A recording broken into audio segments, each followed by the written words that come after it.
right. Brianna Reynolds with FabTV, and I've got Glenn and Bianca here to have a chat about 3 minutes of lengthening. It's so lovely to meet the both of you. Nice to be here. So, my first question would be for Bianca, and I was wondering what was the process like for you in obtaining the actual footage? Um, well, I saw the footage for the first time on the website of the Holocaust Memorial Museum. And I immediately had that idea of trying to make it longer to keep that past in our present. So I contacted Glenn if he was up for this idea.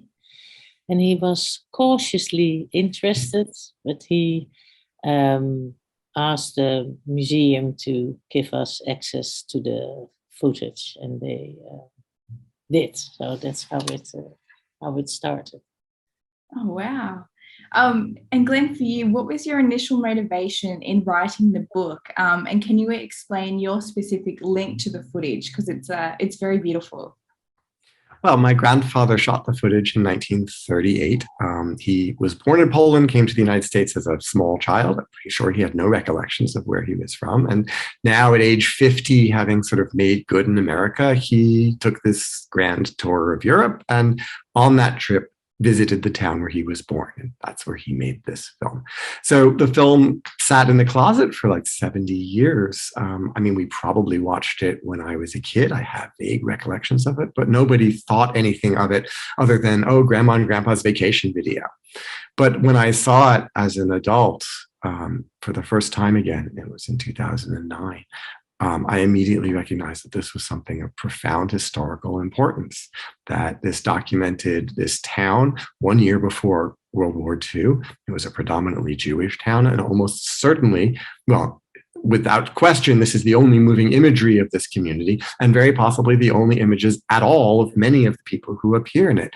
And because I had, literally inherited the film, I felt this tremendous sense of responsibility to the memory of these people, to honor their individuality and to discover who they were. So that launched a 4-year research project to try to identify the individuals who appear in the film. And that's what my book is about.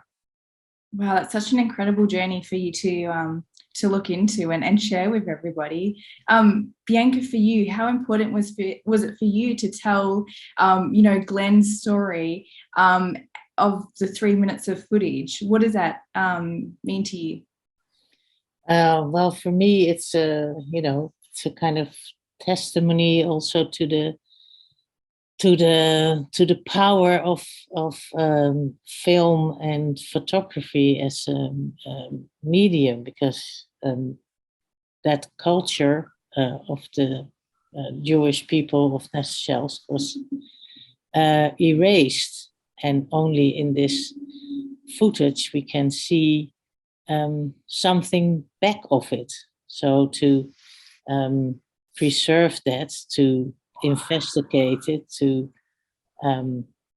erase a kind of memorial for all the individuals that appear in it, that were my goals of trying to make a long documentary of and around the 3 minutes of footage shot by David Kurtz all those years ago, because it shows such a vibrant community and all these children, so vivid and so alive. It's when you watch it, especially because it's in color, it's almost hard to believe that it's that this happened so long ago and there are no other traces of it, really.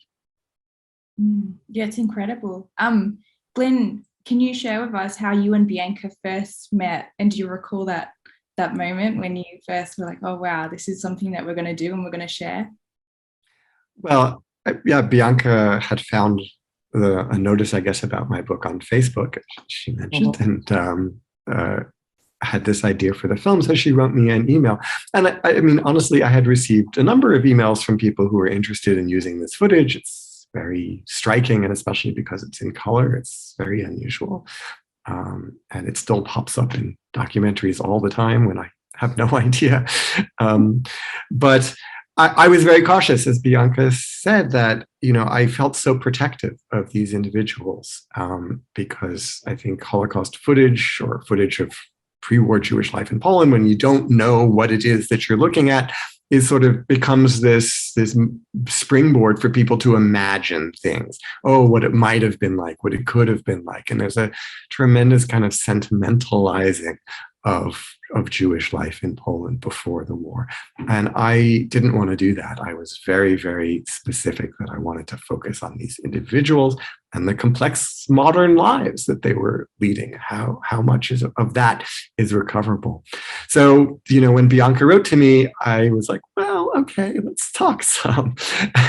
But we did. And as soon as we started talking, and Bianca is a historian by profession, and training. And I recognized that she had this same kind of reverence and fascination with the history that this represents, and the same respect and kind of longing to understand the individual stories that are captured in this film. So yeah, I think very quickly I felt that this was something important, and that she had a really important and beautiful vision for what she could do with this footage.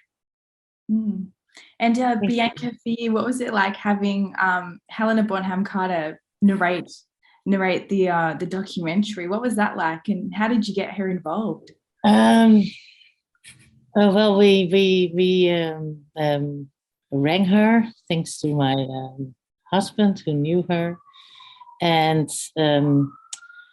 I needed a beautiful voice to narrate this story, and also a voice that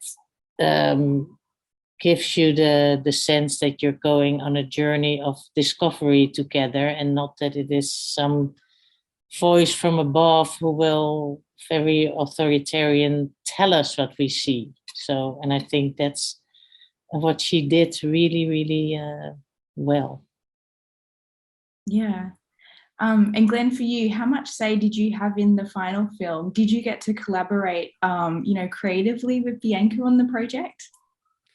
Well, we talked about it a lot. And when we first were in touch, Bianca had made a short version, 30 minutes perhaps, of this. The idea was to just see if it's possible to extend these few minutes of footage.